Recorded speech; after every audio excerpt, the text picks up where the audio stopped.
Hi ಎಲ್ರಿಗೂ welcome back to my YouTube channel Navya Doddamane. ಎಲ್ಲರೂ ಹೇಗಿದ್ದೀರಾ?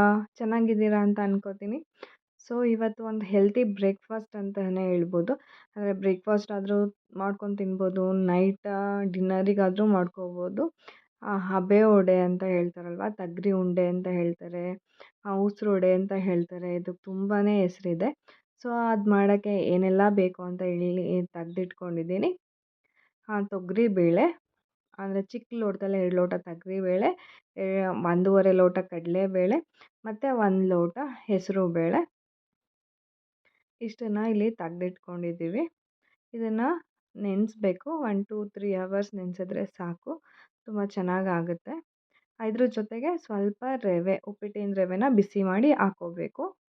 ಸೊ ನೋಡಿ, ಹಬೆ ವಡೆಗೆ ಏನೇನು ಬೇಕು ಅಂದರೆ ಸಬ್ಬಸಿಗೆ ಸೊಪ್ಪು 1 ಕಟ್ಟು, ಕರಿಬೇವಿನ ಸೊಪ್ಪು ಮತ್ತು ಕೊತ್ತಂಬರಿ ಸೊಪ್ಪು, 4 ಈರುಳ್ಳಿ, 1 ಫುಲ್ ತೆಂಗಿನಕಾಯಿ ತುರಿ ತೊಗೊಂಡಿದ್ದೀನಿ. ಮತ್ತು ನೆನೆಸಿಟ್ಕೊಂಡಿದ್ದೀವಲ್ಲ, ಅದು ನೆನೆಸಿರೋದನ್ನ ರುಬ್ಕೋಬೇಕು. ಇವಾಗ ಮಿಕ್ಸಿ ಜಾರಿಗೆ ಹಾಕಿ ರುಬ್ಕೋತಾ ಇದ್ದೀವಿ. ಅಂದರೆ ಫೈನ್ ಪೇಸ್ಟ್ ಮಾಡೋ ಅಗತ್ಯ ಇಲ್ಲ, ಸ್ವಲ್ಪ ತರಿ ಇದ್ದರೆ ಚೆನ್ನಾಗಿರುತ್ತೆ ತಿನ್ನಲಿಕ್ಕೆ. ನೋಡಿ, ಈಗ ರುಬ್ಕೊಂಡಿದ್ದೀನಿ. ಈಗ ಇನ್ನೊಂದಕ್ಕೆ ಹಸಿರು ಮೆಣಸಿನ್ಕಾಯಿ, ಶುಂಠಿನ ಸೇರಿಸ್ಕೊಂಡು ರುಬ್ಕೋತಾ ಇದ್ದೀನಿ. ಅಂದರೆ ನಿಮ್ಮ ಖಾರ ಜಾಸ್ತಿ ಬೇಕು ಅಂದರೆ ಇನ್ನು ಸ್ವಲ್ಪ ಸೇರಿಸ್ಕೋಬೋದು. ಇಲ್ಲೊಂದು 6-7 ಹಸಿರು ಮೆಣಸಿನ್ಕಾಯಿ ತೊಗೊಂಡಿದ್ದೀನಿ, ಅದನ್ನು ಇಲ್ಲಿ ಸೇರಿಸ್ಕೋತಾ ಇದ್ದೀನಿ. ತುಂಬ ಫೈನ್ ಪೇಸ್ಟ್ ಮಾಡಿಬಿಡಿ, ಚೆನ್ನಾಗಿರಲ್ಲ. ನೋಡಿ, ಇದಕ್ಕೆ ಉಪ್ಪು ಮತ್ತು ಜೀರಿಗೆ ಸೇರಿಸಿ ಮಿಕ್ಸಿ ಮಾಡಿ ಈ ರೀತಿ ಎಲ್ಲ ಕಲಿಸ್ಬಿಟ್ಟು ಇಟ್ಕೊಂಡಿದ್ದೀವಿ. ಇಡ್ಲಿ ಪಾತ್ರೆನ ಕಾಯಕ್ಕೆ ಇಟ್ಕೊಂಡು ಈ ಥರ ತಟ್ಕೊಂಡು ಪ್ಲೇಟ್ಸಿಗೆ ಬೇಯಿಸ್ಕೊಂಡ್ರೆ ಒಂದು 15-20 ಮಿನಿಟ್ಸ್ ಬೇಯಿಸ್ಕೊಂಡ್ರೆ ತುಂಬಾ ಚೆನ್ನಾಗಿರುತ್ತೆ, ಹೆಲ್ತಿಯಾಗಿರುತ್ತೆ, ಟೇಸ್ಟಿಯಾಗಿರುತ್ತೆ.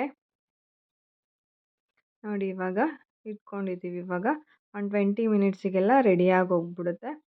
ನೋಡಿ ಎಷ್ಟು ಚೆನ್ನಾಗಾಗಿದೆ ಅಂತ, ತುಂಬಾ ಚೆನ್ನಾಗಿರುತ್ತೆ. ಯಾರಿಗೆಲ್ಲ ಇಷ್ಟ ಈ ಹಬೆ ವಡೆ ಅಂತ ಹೇಳಿದ್ರೆ ಕಮೆಂಟ್ ಮಾಡಿ ತಿಳಿಸಿ. ಸೊ ಹೆಲ್ತಿ ಬ್ರೇಕ್ಫಾಸ್ಟ್ ಅಂತಲೇ ಹೇಳ್ಬೋದು. ತುಪ್ಪ ಜೊತೆ ಮತ್ತು ಚಟ್ನಿ ಜೊತೆ ಸೂಪರ್ ಕಾಂಬಿನೇಷನ್.